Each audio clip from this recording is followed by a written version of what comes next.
অনেক বছর আগে এক শীতল রাতে ৬ জন অভিজ্ঞ ট্রেকার রোজ পর্বতের অজানা পথে এগিয়ে গেল। শুরুটা ছিল স্বাভাবিক এক ট্রেকিংয়ের মতো।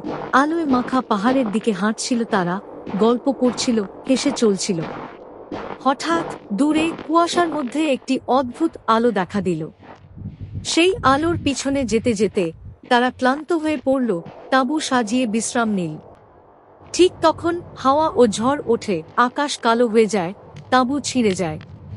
ভোরে নতুন এক হাইকার দল তাদের উদ্ধার করতে এসে খুঁজে পায় কিছু মৃতদেহ আর কয়েকজন নিখোঁজ। কেউ বলতে পারল না সেই রাতে অন্ধকারে আসলে কি হয়েছিল। কোন অজানা শক্তি তাদের টেনে নিয়ে গেল সেই আলোয়। ডেয়ারলাভ পাস ইনসিডেন্ট আজও এক অমোঘ রহস্য, যা সময়ের সঙ্গে গভীরতর হচ্ছে, যেন পাহাড় নিজেই সেই গোপন কথা নিয়ে চুপ করে আছে।